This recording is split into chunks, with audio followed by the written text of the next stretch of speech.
Hello, my name is Marian Cifuentes, and today I'm going to be presenting my action research proposal. My study focuses on how retrieval practice affects student retention after a hands on CTE medical microbiology lab activity. And throughout this course, I've refined my research plan.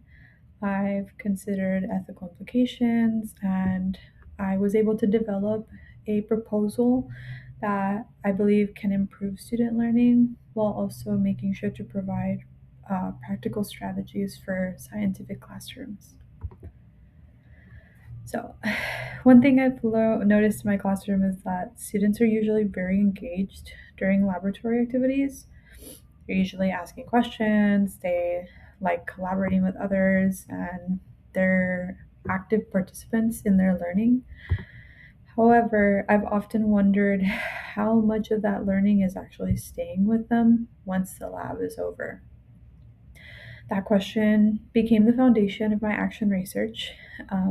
My study focuses specifically on whether retrieval practices can improve the long term retention of medical microbiology concepts in my 11th grade students. So, I chose a mixed methods design because I wanted to be able to collect both quantitative and qualitative data. My study is going to take place over 6 weeks. I will examine how retrieval practice impacts student retention after hands on CTE medical laboratory activities. Using both the numbers, the data, and student perspectives, qualitative data, it would help me develop a more complete understanding of what's actually happening in my classroom. So rather than just relying on one exam, I plan to collect multiple sources of data. I would want to collect data from quizzes, from unit exams or assessments or lab reports. And that would provide a measurable evidence of student learning. I will also like to collect qualitative data, such as student reflections and classroom observations, that would help explain the reasoning behind those results. By collecting both quantitative and qualitative data, I believe it would strengthen the overall validity of my study. So, going on to stakeholders, each stakeholder plays an important role in this project. Students are participants in the retrieval practice activities, and they would be providing feedback through the reflections. Parents would be providing informed consent. Science teachers may eventually use these findings in their own classrooms, and my administrators can help support future implementation if the strategy proves to be successful.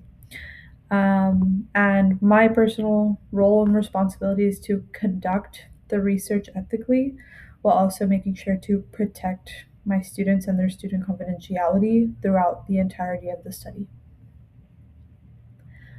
So, moving on to timeline, the study will begin by obtaining consent and collecting that baseline data through a baseline assessment or pre exam. During the following 4 weeks, from week 2 to 5, students will be participating in retrieval practice activities while I collect assessments, reflections, lab reports, classroom observations. And then finally, during week 6, our final week, I would be analyzing the data and determining whether retrieval practice had an impact on student retention or it did not have an impact on student retention. So, I hope this study demonstrates that retrieval practice can improve long term retention after laboratory activities. If it does, the strategy could easily be incorporated into future units in Med Micro and potentially in other scientific courses like AP Bio or other CTE science courses. But more importantly, this project reflects my commitment to making instructional decisions based on evidence rather than just making assumptions. And looking back on this entire course, I believe that the biggest lesson I learned is that action research isn't just about finding answers, it's about asking better questions. I started off with a question and I was able to, over the weeks, change it and become more specific.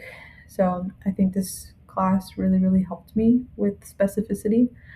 Um, I realized the importance of narrowing my focus and being intentional with my research design and letting data guide my instructional decisions instead of making assumptions, right? I also learned that students should always remain at the center of research processes because at the end of the day, the goal isn't just to collect data and to prove that it was done right. It's to reflect on my teaching, to make meaningful improvements, and overall just to create a better learning experience for my students. And these are my references. Thank you so much. Have a great day.